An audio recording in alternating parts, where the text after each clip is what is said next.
Archivist, y'all, exclusively interviewing Swisher Sleep straight out the 206. That's right.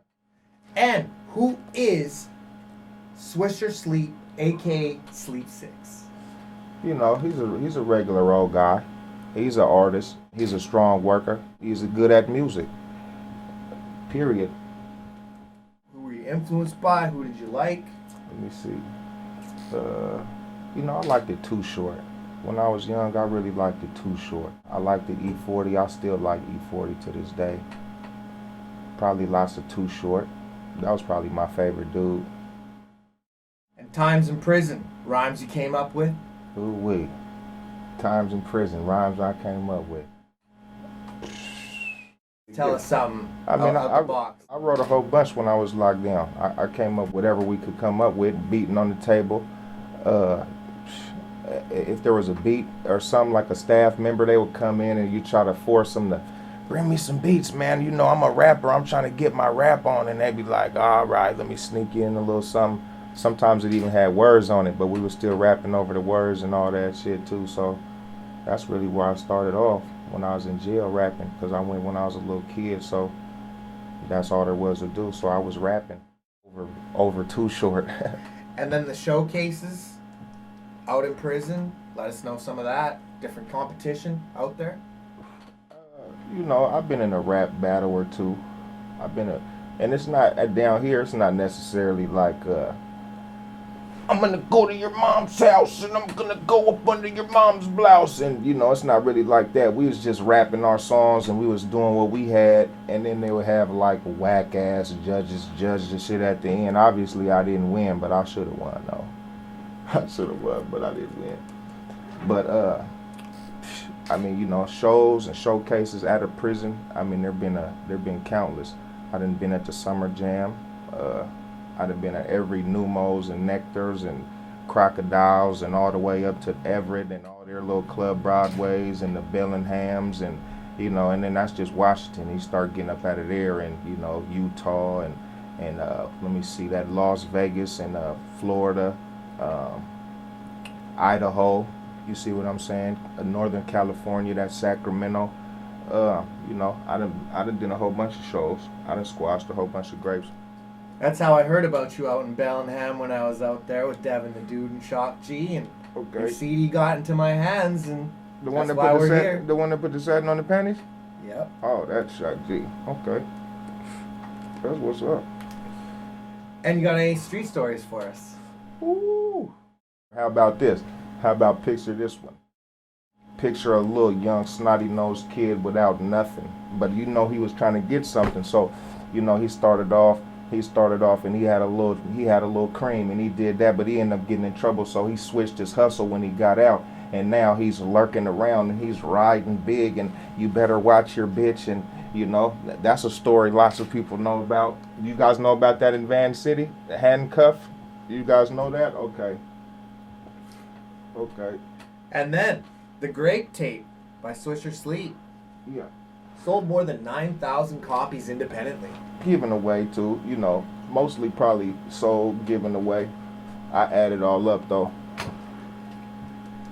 Anything you can tell us about the project, how it went? The Grape Tape? I'll tell you this, the Grape Tape was the coldest shit I ever wrote.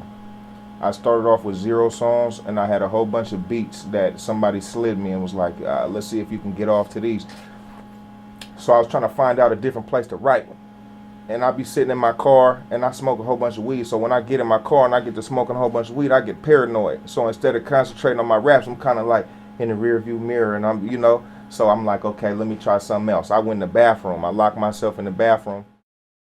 I remember being in there for probably about 13, 14 hours at a time. And I did the Grape Tape in about 20 days. And I just went in there, and I don't write with no pen. I started to, but for a long time I didn't write with no pen. So I had to go in there and I had to memorize it without writing it down. It's just stressful, but it just flowed out. The Grape Tape came real fast. And, you know, I never been able to do that again. It takes way longer now. And then other projects, All Hood Shit, No Bullshit, and Triple Up. Let us know about those. Okay, All Hood Shit, No Bullshit. That's something I did in the penitentiary. That was just some shit I did because I was bored, and I went ahead and flew it around. And you know, they give you canteen, they give you a store, they give you commissary or something. You know, you don't charge them nothing though, so you just say, "What's up, man? I made my CD in my room with a 2 fucking radios, and one of them playing record with the beat, and you rap it into the other one.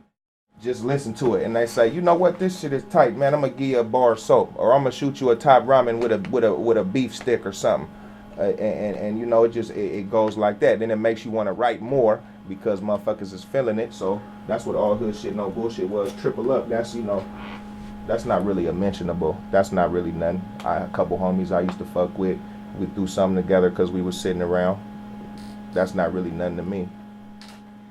And then, fresh out the box, How I Heard About You, the original album right there, straight out of Canada. Yeah, first real solo album that's that I packaged and put in the thing. This is my baby, but I really don't like this motherfucker, to tell you the truth.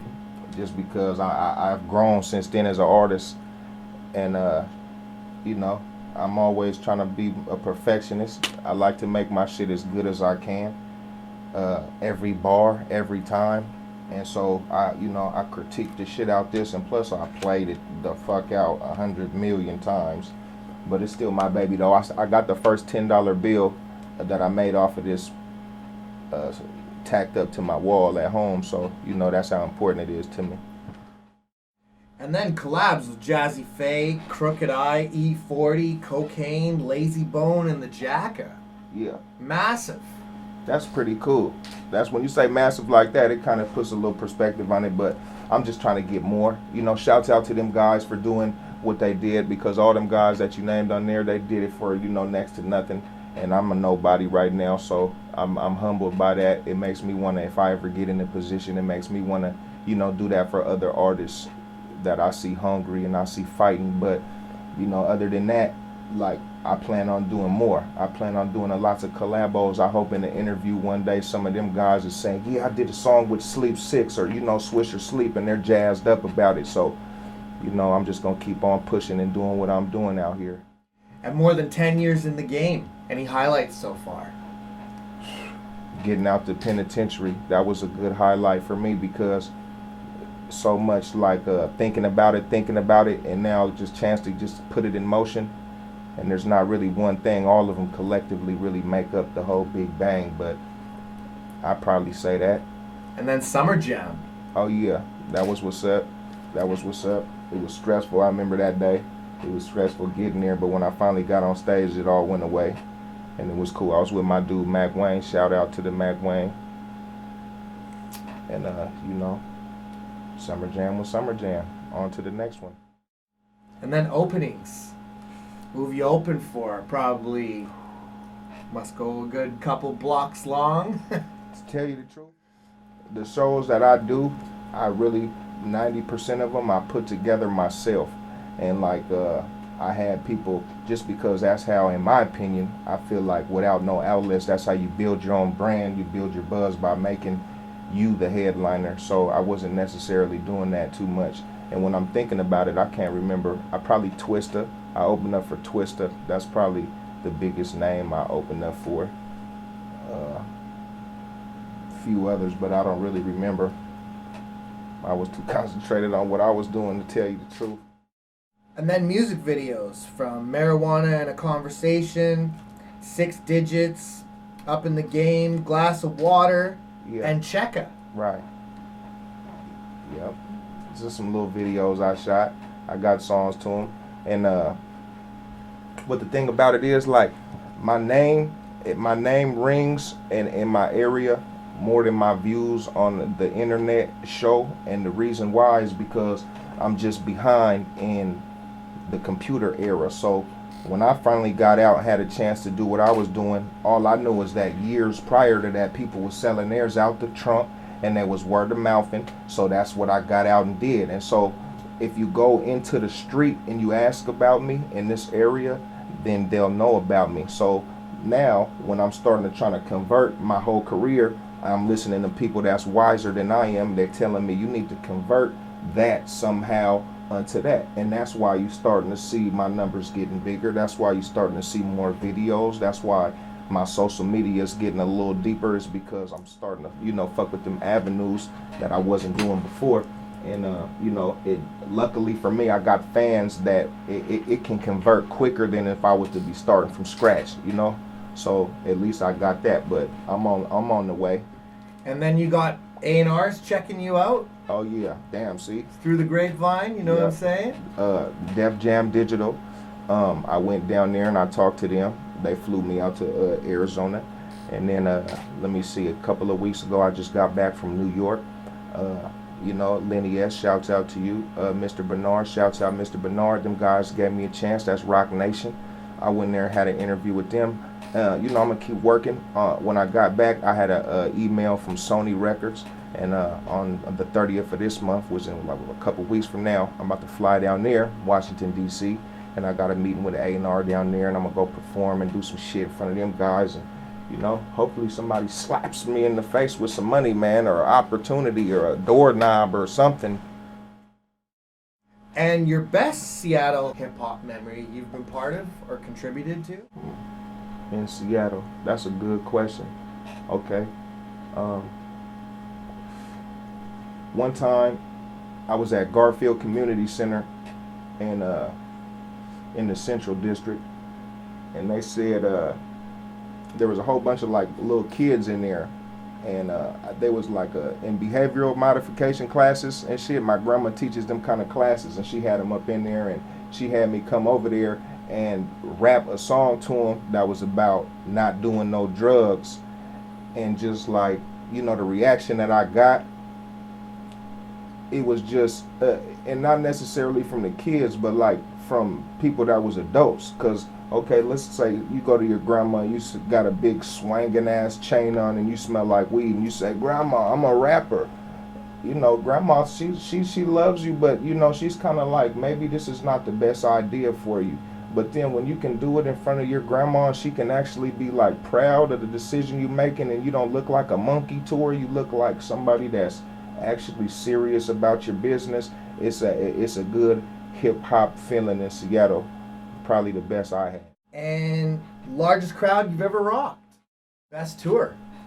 Shit. I probably had about 400 people.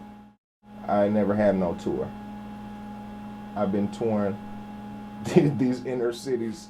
But you've been traveling all over the U.S. That's right. I'm trying to make it. I'm trying to put it together, man.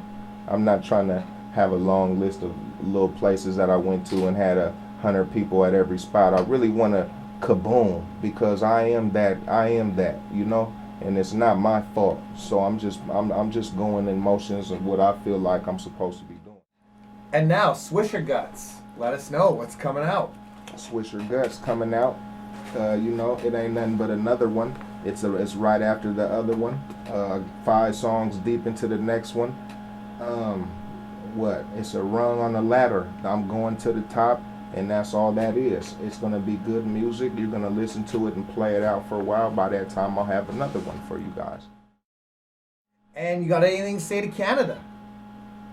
I've never been to Canada, but I love fucking Canada. I don't know. It's a feeling. You guys bring it with you. I'm telling you, I got a couple. I know a couple girls from Canada, and you know they bring vibes and energy with them. You guys bring vibes and energy with you, and everybody telling me, you know, throwing up gang signs and shit. You feel me? That's it. That's I love Canada, and I'm trying to get up there. If I got to sneak over on one of them mooses or something, I'm going over there. No doubt. And you got anything to say to our incredible interview? I love it. I appreciate you one more time. If I can get one of these, my man, because it's an opportunity just like everything else, and I'm humbled by it.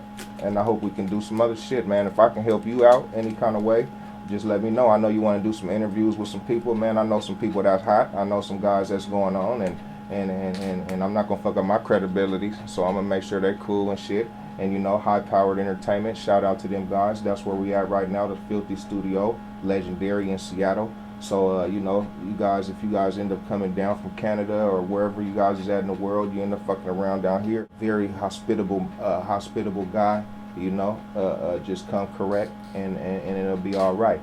And that's it. Shout out to God, because He made it all possible. and that's my guy really more than anybody. So, let's go. And shouts to High Powered Studios and the legendary John Silva and Swisher Sleep. That's right. And my East Side boys out of Collingwood, Amsterdam 604. And this is the Archivist, and you already know the name, y'all. That's right. My guy, Archivist.